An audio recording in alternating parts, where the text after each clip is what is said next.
And also, this is the ICO panel. I'm going to wrap it up here with these guys. I hope you enjoy your day.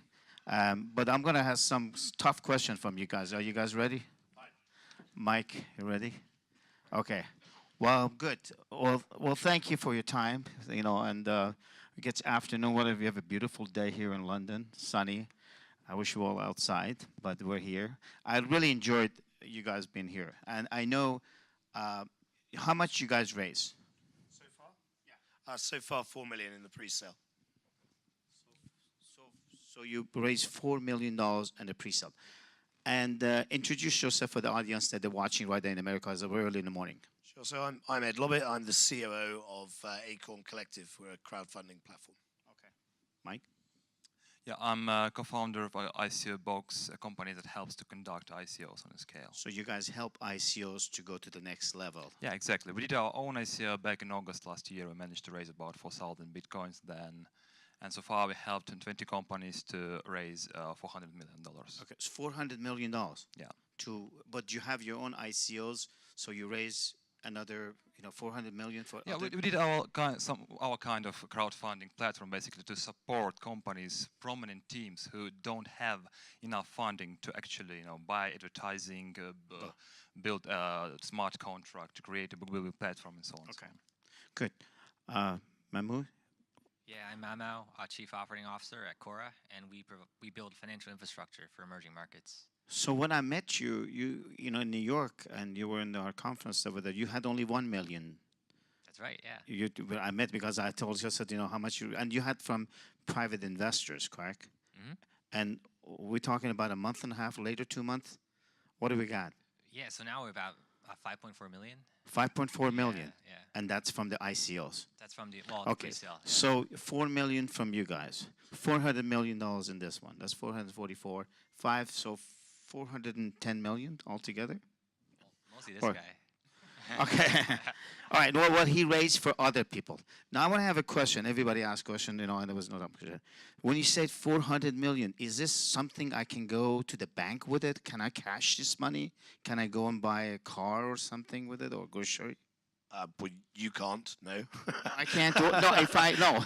Okay. So yeah, we can. So there's quite a lot of, in the early days of ICO, I think there were a few people, I think we've probably heard a few stories about people who went out and raised lots of money, took it to the bank. The bank said, where's this money come from? And the answer was, well, I don't know, just got it from a friend or whatever.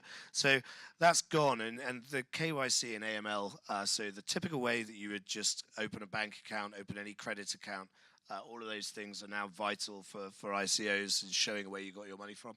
So for the process for us, for example, in Gibraltar, which is for us it was a very good jurisdiction to go to, it's so connected, was to meet the lawyer speaks to the regulator, then the lawyer speaks to the bank, and we have approval from the bank. They're happy with our KYC processes, they're happy with everything, so that means we can bank, but you've really got to do that up front. So what, for the audience, and I don't know, what is KYC? KYC is know your customer, so it's do I know who the person is that I've taken this money from? And then there's AML, which kicks in, I can't remember the figure, somewhere around 9,000 euros or something, I can't quite remember it actually. That basically means if anyone gives anything above that, then you have to they have to show you where they got the money from. So if they say, well, I'm a street vendor and I don't really have any figures, then no. If they're saying I'm a lawyer and I've got everybody else's money, then yes. So this $4 million, does it come from investors that they put $100 or institutional investors? In our case, that's come typically from smaller investors. Yeah, so they're normally just people who we've reached out to in various different ways. We've met at conferences and things. There are a few slightly larger investors as well, but no kind of big whale types. But you got to give every name to the bank to see where the money comes from. Yeah, so everybody has to go through the platform. They have to go through KYC, give their details. Then they will, after that, they get the contribution address. All right, Mike, 400 million. All these ICOs, what they're doing? What are they gonna, bring to the table? Are they gonna, be the next Facebook?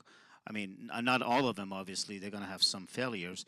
What did they do? What did they bring to the table? How can I?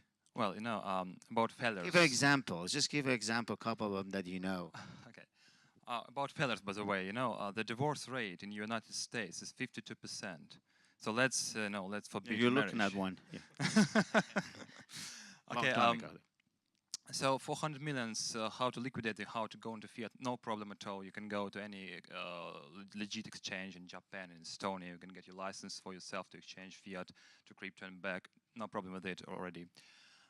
Different projects, really very, very interesting. We have a project called In's World that is like, that's changing the grocery industry, connecting all the industry players and creating like an ecosystem for them.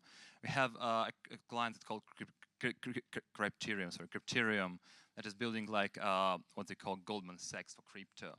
We have many different clients from very different backgrounds, from car sharing to healthcare to finance, crowdfunding. Well, from my point of view, I think we'll see that some of them will fail, definitely. But the same is for venture capital, 70–80% of investments will just fail. The same is for financial investments, not all of them are successful. So the good thing is that more and more mature companies are coming to token sales. Companies that already exist in business, like Telegram, for example, he has managed to raise about $1.5 billion, and Telegram is a legit running business. So let me ask you something. As investors, so I come to one of those, to the platform. So can I just invest in all of them?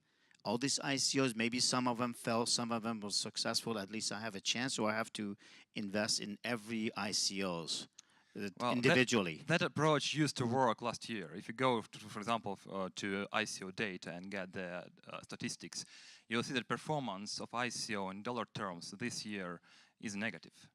So you need to be picky. You need to choose and you need to think thoroughly what ICO should invest in. But you guys don't give any kind of advice in that kind of a thing? No, we're not. You guys are marketing, per se. I tend to say we are more like a SaaS, so we provide technical solution, book building, we do QCML checks, we help with marketing, we help with PR and advertising, but we don't provide like investment advice. So invest, but your turnkey solution for course, somebody yeah, who wants to be an ICO, and you're very selectively, right? Exactly. We screen out like 95% of applications. We're getting more than 1,000 applications per month, and we only consider like 100 of them to work with. Okay, good. All right. Well, Mamu, you got this. You guys, you said what you guys do, and you have already, and I look at what you guys do anyway. What makes you guys raise $5 million? Do you have some track record? Do you have any kind of models? I know what your model is very interesting, but for the people out there, what makes you that I come over there and put a couple of $100? I know. Tell us, what moves people? Because I'm 26. My co-founder is 28. We actually don't have very long track records. We have people on our team that have longer track records, but I would say that's actually an area where we're a little bit weaker in. I would say, but we've been operational, I think, for a lot longer than these ICOs. We have actual end users, and we're basically providing core banking services to end users. So it's not just like an app. It's like a very day-to-day thing for our users. We have a revenue model. We're building our own blockchain, which is very rare in this space. So they're like a bunch of differentiators that we are doing, but but the fact that we actually don't have long track records has actually been one of the most difficult things to overcome, because just like in VC, you look at the team, you look at the experience, and if it's not there, you're like, this is a risky investment. You're telling me this looks like it'll work, but at the end of the day, there's no past behavior for me to draw on. And we basically had to overcome it by just being better at everything else. No, that's a very interesting thing, because I want to go back to you over here, because this is a company that there's just not some idea and some white paper and say, we're going to be doing this in what year? I don't know. Give me the money and I'll tell you later, because I have a great, good-looking white paper here. You guys doing something, actually. You have some track while you're doing about your, it's just not just some pretty white paper. Yeah, we made a strategic mistake in terms of raising money, in that we operated for 8 months and we didn't even have a website. If we had been marketing the whole time, we probably would have been raised a lot more money at this point, but we didn't. And so I go to you now. So you guys learn your lesson. I mean, in that was a wild, wild west. Now it's not. You check them. What kind of what do you check? You check these people credit. You check where they come from. What is the responsibility of you guys? As I already mentioned in my presentation, first of all, we check is there a reason to use blockchain in the project. Because we do have a lot of good teams, brilliant teams. There's really nice digital footprint, but they don't need blockchain, frankly. And we tell them, look, guys, go to VC, raise funds in conventional way. It will be much better and easier for you in long term. But if they do need a blockchain, it is a crucial part of the business process. And if they have a good background, it can be really easily verified. It's 21st century. Google knows everything. And we do QAC ML checks for founders as well. So sometimes you can find out really interesting things about them. Okay. Well, you implement crowdfunding, and I've been in the crowdfunding the last 5-6 years, basically. And Andrew was here. We all, and Barry and everybody else's. And I see the equity crowdfunding never capitalized to be, and I said earlier today, to be what's meant to be, especially in America, because we had reward crowdfunding, which is I think is biggest fraud in to be honest with you, because some of them were legit, but a lot of those reward crowdfunding Kickstarters, and I'll give you an example, like Coolest Cooler and some other one, and that Anderson you mentioned, he never did one video out there. And Coolest Cooler, they raised $14 million, but there's no checks and balances because it's a reward crowdfunding, and Kickstarter is all good. And I'm very much firm believer of equity crowdfunding, regulated equity crowdfunding. This is what your company does. You guys don't do you don't do any reward crowdfunding. We do reward crowdfunding. But what makes you different than coming to the ICO? What is it different for you guys? So difference between us and other reward crowdfunding. Yeah, exactly. What's the difference? Yeah, I told you I'm going to ask some quick question here. The big difference for us is that we're focused on trying to help crowdfund companies succeed. So we want to help those companies to reduce failure rates, like not producing products, So there are two different things that you mentioned there, which I'll very briefly unpack as well. But our platform basically is about trying to help founders get funded. Okay. So that means be transparent. It means release money in tranches. It means trying to make sure that those founders, when they're focused on what they're good at, which might be anything, as I've said before, like bakeries, like creating so you go for small businesses, people that they aren't creating. Yeah, but we'll also try and add value. We'll also try and help them to get better. So you have the accelerator relationships. One of the things that we're sort of aware of with reward crowdfunding is you get to the end of the process, you might not have a business. You've probably got a product, and that's it. You probably don't actually have a business because you haven't put any money into R&D necessarily. You haven't really thought about the future of it. So why aren't we helping that whole ecosystem to be better at business and helping them to consider future products as well? So, and this is one of the things that equity crowdfunding has, is it has a much more structured approach to verifying and validating businesses. So I think that could take a little bit into reward crowdfunding to get better at investing in founders or helping founders and helping to create businesses rather than just products. So this money that you raise, is it going to be part of a loan to, helping these guys? Or no, so that's going into a lot of the infrastructure. So these accelerator relationships. So I talked to you a bit about the Africa relationships. We've got others in Mexico, in Brazil, in Pakistan, Bangladesh. We've got quite a few now that are coming onto that forum. So that infrastructure that helps to invest in local footprint stuff where people can find local support, so the platform is actually regionalized correctly. So those education loops that we keep talking about are actually worthwhile in that particular jurisdiction. So all of those different things are investments in infrastructure to help make the platform more successful, funnel people into it, as well as the technology itself, which has to be regionalized and relevant as well. So you call yourself a different kind of a reward crowdfunding? Completely, yeah. I think that the presentation I gave earlier that showed the different components in it, actually there is a small segment of that which is the reward crowdfunding platform, but everything else is orientated around improving the access to the platform, which is a huge barrier, and the fact that only 33% of them even actually manage to raise funds. Okay, so we're going to have we have a couple of minutes, but you have a comment on that? Yeah, can I just make a quick comment? I actually think with all with all the risks that we've seen in space, I actually think, in my heart of hearts, that every single person should do an ICO, because, and it shouldn't be like a structure that doesn't make sense. I think it should just be an equity token into an LLC, which limits risk for the principal as well. But I think everyone should do an ICO because it sharpens your focus on what the hell you're going to deliver and forces you to come to a revenue model, and it forces you to learn about fundraising and marketing and roadshows and international markets and regulation and all the things that you would need to actually run your business. So I think the ICO process has actually been very beneficial for us from a purely strategic perspective, because we learned so many things about the industry and ourselves and the market we're in that we never would have done if we didn't have this pressure to continuously refine our pitch and everything. Okay. So I go back to Mike, and I know what you're going to say. So is ICO for everyone? Is it for everyone that wants to raise money? Definitely not. Good. I mean, if you're talking about utility ICO, then definitely not. So everybody wants to raise. Look, guys, be the let's be next. frank. If somebody's buying into utility token, they want to buy next ETA, they want to buy next Bitcoin.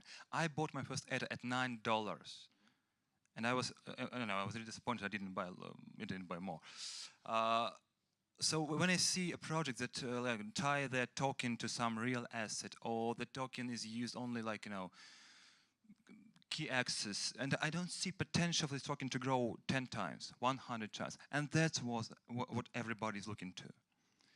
If you're talking about security token offerings, it's a very different thing. I do believe in security token offerings. I do believe in tokenizing every local brewery, every local bakery, I don't know, anything.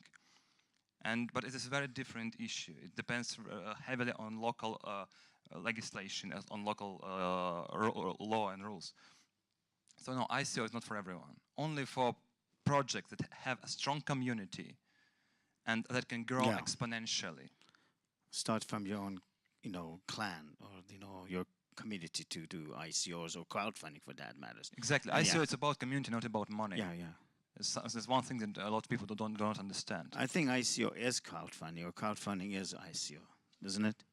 Yeah, it is. I mean, and for that reason as well, it is very much about community. It's very much about, you've got to, and both of those comments actually are extremely relevant. So you've got to be prepared to be sort of burned in the fire of 25, 30,000 people's opinions. You do have to go to the conferences. You've got to sit and talk to people over and over and over and over, and each conversation is different, and each conversation picks a small hole. So it really is that it's an extreme sort of process, and in doing so, what you do is you build a community of people who really believe in what you're trying to do. And if that community is big enough and the belief is strong enough, and you've gone through that round after round after round of scrutiny over months and months and months, and you survive it, then yes, you've got an ICO worthy, a funding worthy project. It's really not the case that people are just putting out white papers, hoping for the best and getting a lot of money. They did, and they run away. And it relies on an extremely committed community that you build over time, over successive rounds of scrutiny. Just recently, SEC put some people in jail that celebrity ICOs endorsement. And so it's a lot of things happening. But I really believe in crowdfunding, and I always go in different places and talk about crowdfunding for years, and said there's nothing new. When you go to church, in the end of the sermons, they pass the plate. That's crowdfunding. Taxes is crowdfunding. So those guys, the churches, mosques, and synagogue, they figured out well before any of us. So they done crowdfunding. So it's nothing new. But with this ICO thing, it's a big craze going on, because and I see it, a lot of fraud between it. So you gotta be careful. But there are some legit companies out there, and you have to make your decisions. Well, I'm gonna take 2 questions. We're gonna wrap it up. I know some some good friends came in just lately, which is good. But I don't blame them. If anybody have any question, we're gonna wrap this thing up. I guess everybody. Yeah, we have a question, sir. ICO markets will be in 3-4 more years.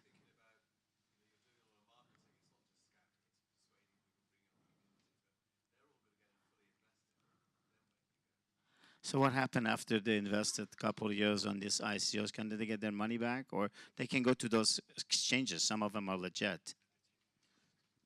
So, sorry, Just very, go ahead. The question as Oh, right. Oh, yeah, they're So you're talking about whether people can get out of them. exit, yeah.